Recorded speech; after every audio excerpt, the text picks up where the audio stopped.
सुसंगत विचार सरणी तंत्रज्ञाने होते प्रगती देई मानवा सुख समृद्धी निसर्ग अन्विज्ञान विज्ञानाच्या रंजक गोष्टी व्यापून घेई सारी सृष्टी जगण्यातील विज्ञान आणिक विज्ञानातील जगणे विज्ञानम जनहिताय विज्ञानम जनहिताय विज्ञानम जनहिताय विज्ञानम जनहिताय विज्ञानम जनहिताय विज्ञानम जनहिताय विज्ञानम जनहिताय विज्ञानम जनहिताय.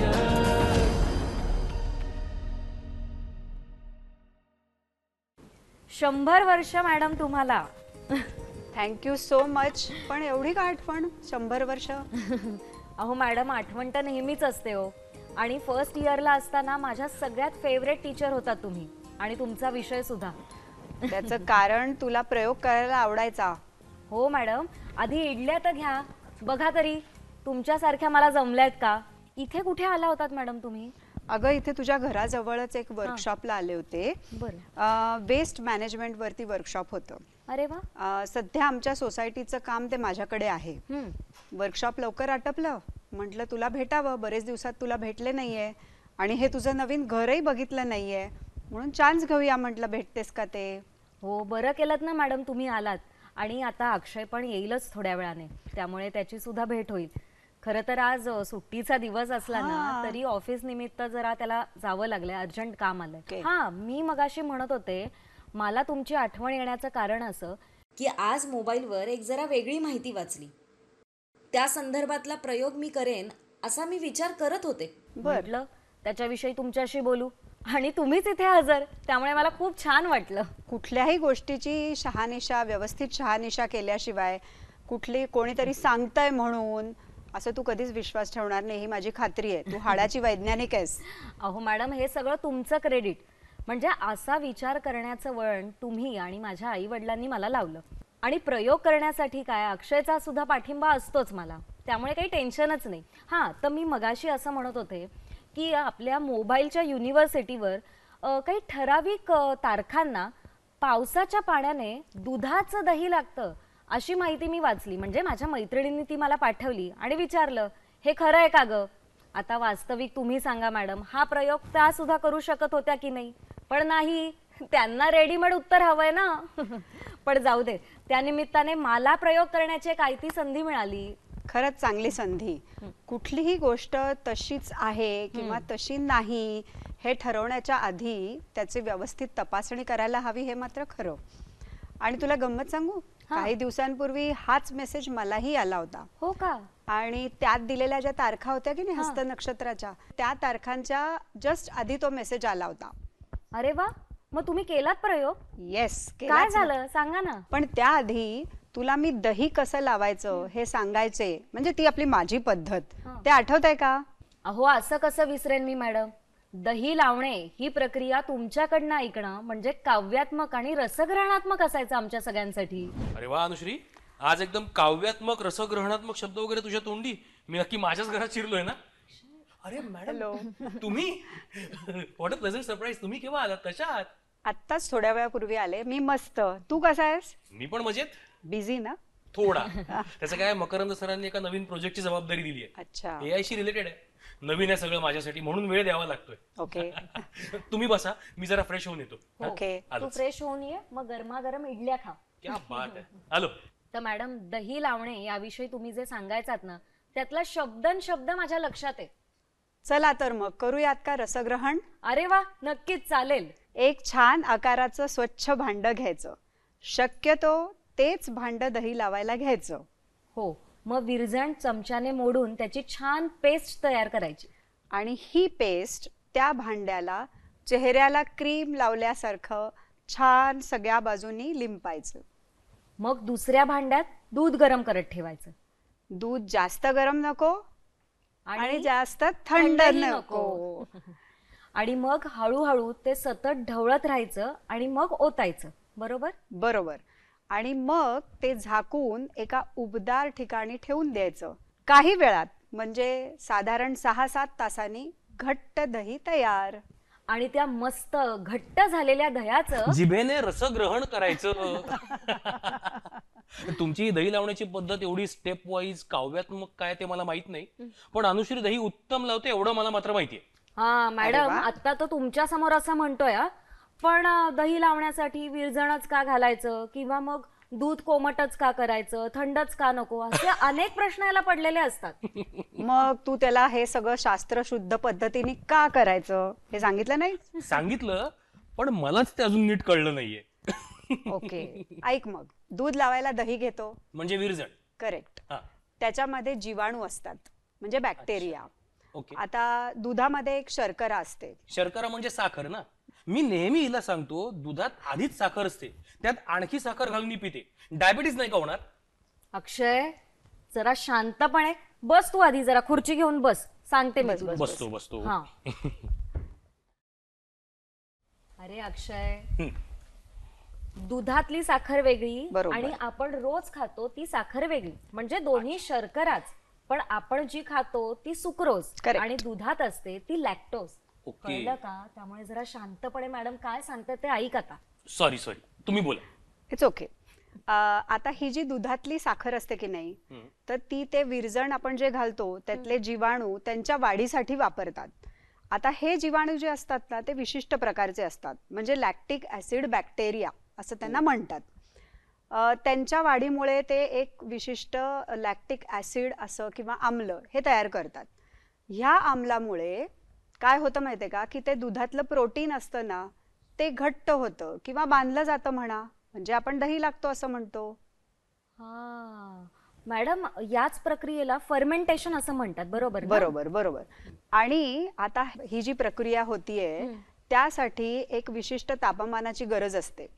त्यामुळे आपण खूप गरम दूध घेऊन चालत नाही आणि अति थंड दूधही घेऊन चालत नाही. आणि आपण काय करतो बघ, दही लावताना असं व्यवस्थित मिसळून घेतो.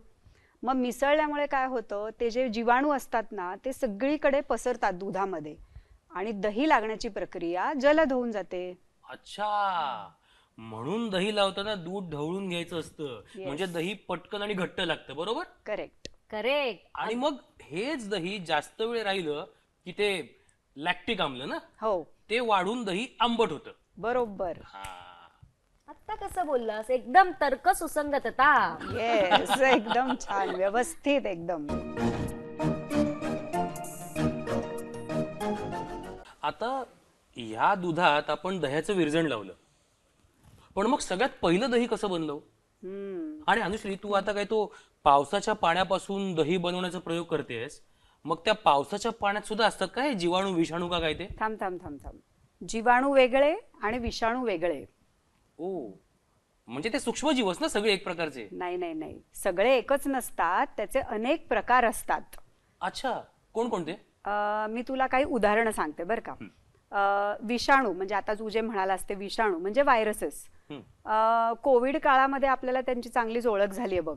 हो की नाही? फ्लू होतो आपल्याला, तो पण विषाणूंमुळे, किंवा आता डेंग्यू होतो तो पण विषाणूंमुळे. हा एक प्रकार झाला. दुसरा प्रकार म्हणजे बॅक्टेरिया, जीवाणू. म्हणजे आता दह्याचा उपयोग करून आपण दुधात घातला ते आणि त्याचं दही झालं, ते बॅक्टेरिया. नुसते तेच नाही तर जैविक खतं ऐकलंयस का तू? म्हणजे बायो फर्टिलायझर, ते पण जीवाणूच असतात. शिवाय कंपोस्ट, बायोगॅस बनवणारे पण जीवाणूच आहेत. अजून एक प्रकार म्हणजे बुरशी. बुरशी म्हटलं की आपल्याला काय आठवतं की ब्रेड खराब झाल्यावरती ते जे दिसतं ते बुरशी, बरोबर ना? पण ब्रेड तयार करायला पण एकपेशीय यीस्ट म्हणजे बुरशीच वापरतात. हो मॅडम. आणि मशरूम नाही, म्हणजे हल्ली आपल्या डाएट मध्ये पण असतं ना, मग तेही याच प्रकारात मोडतं का? बरोबर. पण मशरूम जे आहेत ना ते आपल्याला डोळ्याला दिसतात, ते मोठे असतात त्यामुळे दिसतात, ते ह्याच प्रकारातले.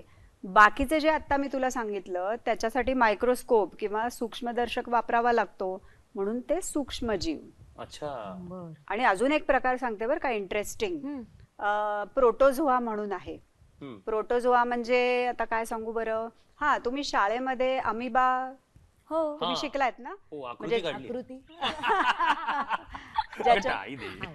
हो, मी बघितलं. ज्याच्यामुळे डिसेंट्री होते, अच्छा.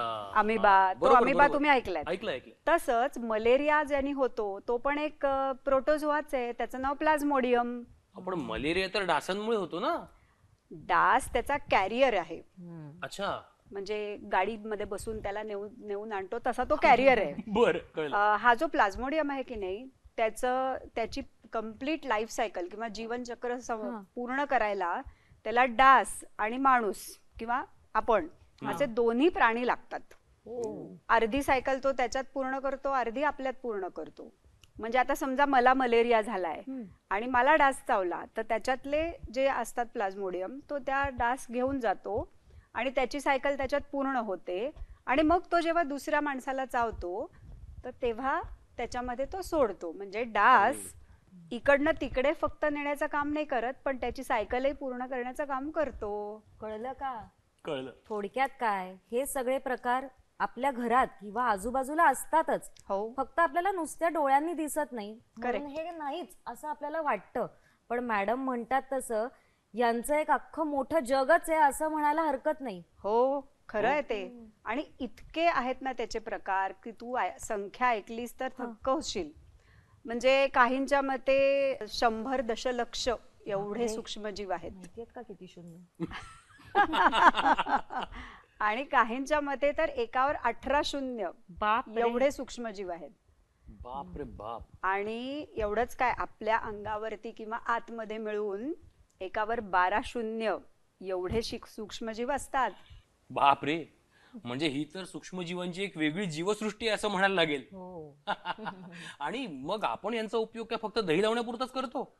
अरे मॅडमनी तो पावसाच्या पाण्यात दही लावण्याचा प्रयोग केलाय. Is it? हो. मग काय झालं, दही लागलं का? सांगते, पण आपण फक्त दही लावण्यापुरता त्यांचा उपयोग करतो असं नाही. आपल्याशी संबंध त्यांचा बऱ्याच प्रकारे येतो, बरा पण आणि वाईट पण. स्ट्रेंज. म्हणजे आपल्या घरात आपल्या आजूबाजूला इतके सूक्ष्मजीव असतात, खरंच विचारच केला नव्हता कधी. अक्षय, तुला स्वयंपाक करायला खूप आवडतो ना? हो, अतिशय. तुम्ही एकदा जेवायलाच या, मस्त मेन्यू करतो. हो, माझ्यापेक्षा हा स्वयंपाकघरात जास्त असतो. कांद्यावरती काळं काळं काहीतरी कधीतरी बघितलं असशील ना? हो, पण ते काय, कांदा धुतला की पटकन ती धूळ निघून जाते. अक्षय, हा ती धूळ नसते. अरे एका प्रकारच्या बुरशीची वसाहतच असते ती. यू मीन सूक्ष्मजीव? पण सूक्ष्मजीव मग ते आपल्या साध्या डोळ्यांना दिसतात कसे? अरे एकटे जेव्हा असतात ना तेव्हा ते दिसत नाहीत, पण ते एकत्र आले आणि त्यांनी अशी कॉलनी किंवा वसाहत केली की मग ते आपल्याला दिसतात. अच्छा, बाप रे. पण हे सूक्ष्मजीव कसे दिसतात, त्यांचे आकार, म्हणजे हे सगळं कोणी शोधून काढलं? खरंच बाबा, त्याला साष्टांग दंडवत. हो, भिंगाचा वापर करून ज्यांनी शोधून काढलं त्याचं नाव ल्युएन हॉक. ओ. तो काही सायंटिस्ट नव्हता बरं का. तो कापडाच्या व्यापाऱ्याच्या दुकानात काम करायचा आणि नुसती क्युरिओसिटी म्हणजे उत्सुकता त्याला खूप होती, त्यामुळे त्यांनी हे शोधून काढलं. आणि अक्षय, आपण खातो त्या बऱ्याच गोष्टींमध्ये बुरशी जीवाणू असतातच. अरे काही पदार्थ तर त्यांच्याशिवाय तयारच होऊ शकत नाहीत. म्हणजे दह्यासारखंच. बाप रे. म्हणजे आपण कुठल्या कुठल्या पदार्थातून असे वेगवेगळ्या प्रकारचे सूक्ष्मजीव खातो, कल्पनाच करवत नाही. पण मग या सूक्ष्मजीवांचा आपल्याला त्रास कसा होत नाही? नाही, हे जे असतात ना ते मित्र सूक्ष्मजीव, म्हणजे रादर फ्रेंडली असे. आणि तू जसं दही लावण्यासाठी आपण आता वापरलं होते, तर दह्याचे पुढचे सगळे पदार्थ त्याच्यानंतर येतात. म्हणजे ताक, लस्सी, श्रीखंड, कढी हे सगळे त्यांच्याचपासून बनले असं आपण म्हणू शकतो. बरोबर. किंवा चीज, विनेगर, इडली, डोसा, ढोकळा हे सगळे त्या जीवाणूंमुळेच बनतात. शिवाय मगाशी सांगितल्याप्रमाणे कंपोस्ट, बायोगॅस, शिवाय आता मी जे गेले होते ना वेस्ट मॅनेजमेंटच्या वर्कशॉपला, मलमूत्राची व्यवस्थित विल्हेवाट करायची असेल तर ह्या जीवाणूंचा उपयोग होतो. म्हणजे आपण अक्षरशः सगळ्या बाजूंनी ह्या सूक्ष्मजीवांनी घेरले गेलोय म्हणा ना. चारी बाजूनी नव्हे तर सबाह्य अभ्यंतरी म्हण. खरंय. अरे आपल्या शरीराच्या आतली जी पचन व्यवस्था आहे ना, ही सुद्धा याच सूक्ष्मजीवांच्या आधारे चालते असं म्हटलं तरी हरकत नाही. करेक्ट आहे.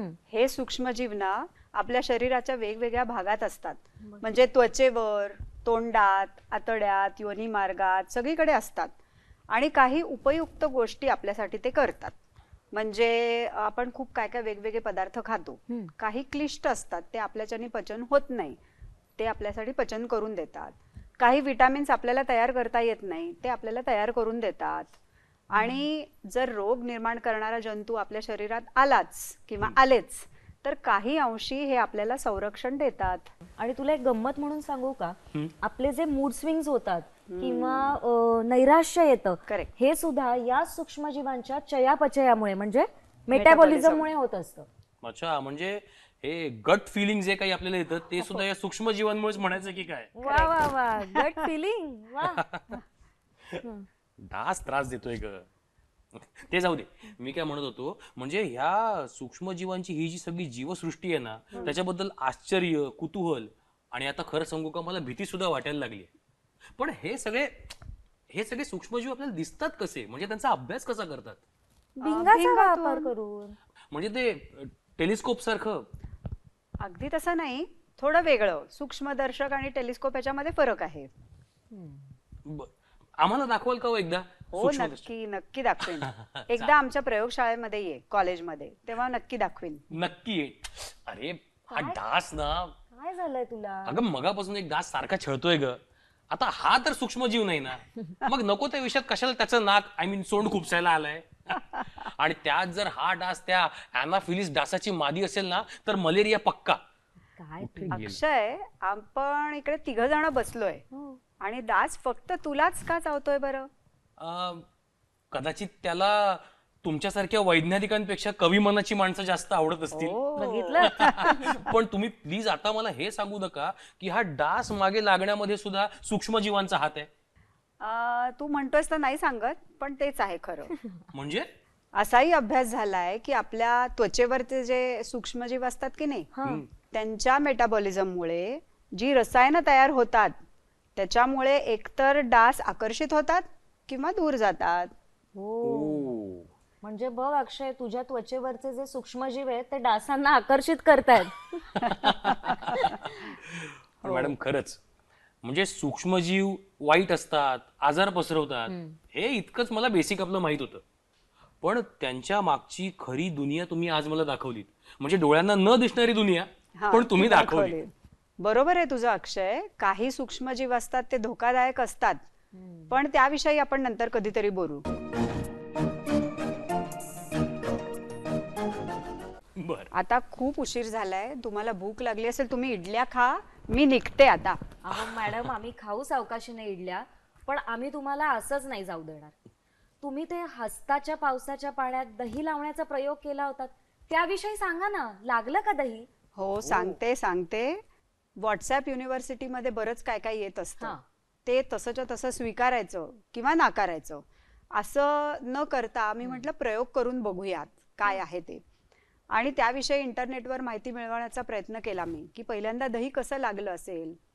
तर म्हणे तुर्की भटक्या जातीचे लोक जेव्हा प्रवास करत तेव्हा त्या प्राण्यांच्या कातड्यांमध्ये दूध घेऊन जात असत, म्हणजे असं ठेवून घेऊन जात असत. आणि अचानक त्यांच्या लक्षात आलं की दही लागलेलं आहे, म्हणजे त्या कातड्याशी निगडीत जे जीवाणू होते त्यांच्यामुळे दही लागलं असावं. पण हे जे आलं होतं की नाही व्हॉट्सअपवर पावसाच्या पाण्याचं, तशी माहिती कुठेच मिळाली नाही. मग म्हटलं आपण प्रयोग करून बघूया. आमच्या कॉलेजमधल्या विद्यार्थ्यांना विचारलं की तुम्ही कराल का हा प्रयोग, तर त्यांना खूप उत्सुकता वाटली. म्हणून ज्या व्हॉट्सअप युनिव्हर्सिटीमध्ये तारखा आल्या होत्या, म्हणजे हस्ताच्या पावसाच्या तारखा, त्या तारखांना प्रयोग करून बघायचं ठरवलं. आणि पहिल्या 2 वेळेला दही लागलं सुद्धा. अरे वा, मस्त.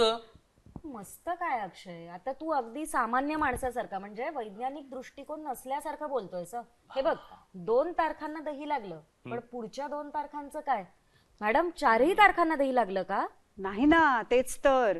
आणि पहिल्या 2 वेळेला जे लागलं की नाही ते चेंबूरला आमच्या जिथे कॉलेज आहे तिथे लागलं. आणि त्याच तारखांना माझी एक मैत्रीण गावी, तिच्या गावी राहते, तिने लावून बघितलं तर लागलं नाही. आणि मॅडम अजून एक शंका आहे की म्हणजे हस्तातच पाऊस का? करेक्ट. म्हणजे त्याच्या आधीचा किंवा नंतरचा पाऊस चालत नाही का? म्हणजे तुम्ही त्या पावसाच्या पाण्यातले सूक्ष्मजीव आणि दह्यातले सूक्ष्मजीव यांची प्रयोगशाळेत तुम्ही काही टेस्ट करून पाहिलीत का? आता कसं शाळेसारखं बोललास. हो, म्हणजे दही जे लागलं होतं त्याच्यातले जर जीवाणू आम्ही बघितले तर दह्यात अपेक्षित असतात तसेच जीवाणू होते. पण आता हा आमच्यासाठी प्रकल्पच झालाय, कारण वेगवेगळ्या ठिकाणच्या पावसाच्या पाण्याचा प्रयोग करून बघायला पाहिजे, कारण आमच्या इथे लागलं तिच्याकडे नाही. बरोबर. वेगवेगळ्या दुधापासून पण बघायला पाहिजे. हम्म. त्यामुळे आता हा आमचा प्रकल्प बरेच दिवस चालेल असं वाटतंय. वा. आणि पाण्यात सुद्धा ते जीवाणू आहेत का हे पण तपासून बघायला हवं. असे बरेच त्याला पैलू आहेत त्या प्रयोगाला.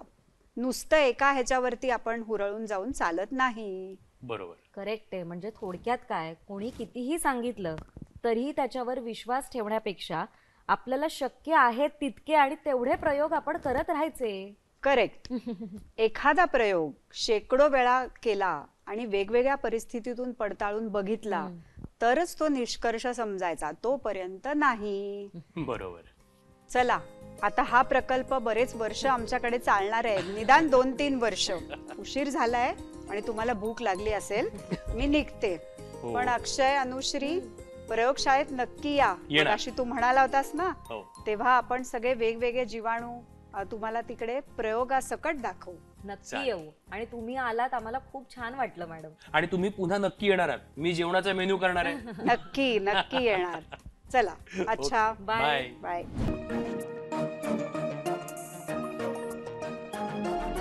तर्क सुसंगत विचार सरणी तंत्रज्ञाने होते प्रगती. देई मानवा सुख समृद्धी निसर्ग अन्विज्ञान. विज्ञानाच्या रंजक गोष्टी व्यापून घेई सारी सृष्टी. जगण्यातील विज्ञान आणिक विज्ञानातील जगणे. विज्ञानम जनहिताय, विज्ञानम जनहिताय, विज्ञानम जनहिताय, विज्ञानम जनहिताय, विज्ञानम जनहिताय, विज्ञानम जनहिताय, विज्ञानम जनहिताय.